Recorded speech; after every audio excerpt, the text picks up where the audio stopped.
The stay-at-home orders will still be in place. Now, obviously, they're modified in that companies that are now open, people who are working the companies obviously will be able to go there and work. The same is true with retail. When the retail is opening up, anybody who wants to go to the retail obviously is going to be able to do that. The gatherings, 10 people gathering, ruling or order is going to remain on. So I think you can kind of see what we're trying to do. We're trying to ease out. We're trying to get Ohio back working. We know there's more things to do. We need to see how this works. We need to monitor the numbers. We need to see how our tracing and our testing is going. We believe we can live up to those goals that we put up there. So a lot of moving parts, a lot of things going on. This is the beginning. But to be able to do it and to continue to move forward without occurring something that no one wants to see occur. And I've had businessmen and women tell me this, and average citizens tell me this. We don't want to go back. You know, we don't want to open things up and then have to fall back. We don't want to see a huge spike in hospitalizations. We don't want to see a huge spike in cases. The virus is still out there. It's not going to go away. But there are a lot of things we can do to lessen its impact, and we've been doing those, and we just have to continue to do those. At the same time, we're trying to get folks back to work and make that happen. I want to call special attention to the people who are the most vulnerable. And again, Dr. Acton may talk a little bit about that. But as we look at who is the most vulnerable, we have to start off with, if you look at deaths, the deaths have not been nearly as high. They've been much, much higher, obviously, the older someone gets.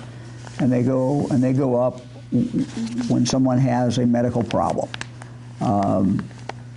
Anybody can get this, it would appear, and anyone can be ill.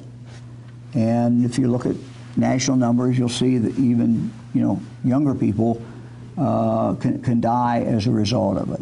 But we do know that those 65 years of age or older are in a much more difficult situation.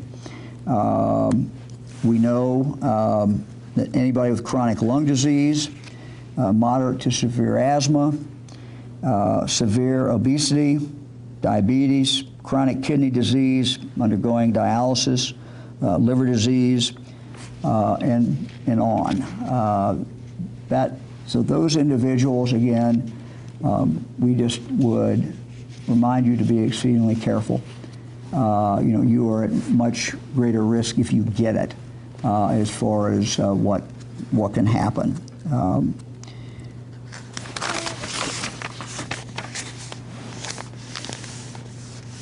So again, let me thank Ohioans. We've gotten this far. We've got a ways to go. These are first steps. First steps in regard to retail, first steps in regard to moving forward with manufacturing, with office, with the medical side. These are things that we've been waiting to do. Because of what you have done, we are now in the position to do them. I know there are other things that all of us want to do. People want to get a haircut. They don't get their hair cut. People want to go back to restaurants. And all those things we're anxious to do as well. But we've got to see how we're doing with these numbers. We've got to watch it for a few weeks. But we've already started conversations. I had conversations Saturday morning with some folks who run restaurants, own restaurants. We've had started conversations with people who cut hair. And those conversations are going to continue, and we're going to get those online as fast as we can. And I'm also aware, certainly, as a grandfather and father, there's a lot of things that we all want to do this summer. There's a lot of things, summer camp and other things that kids want to do, and that adults want to do. We're not quite there yet. We've just got to see how this is going to work. We've got to see how the numbers look. We don't want to go backward. So one step at a time, but I think we were set for May to be a very good month as we move forward with the testing that we have, with the tracing, and with all of you doing what you've been doing.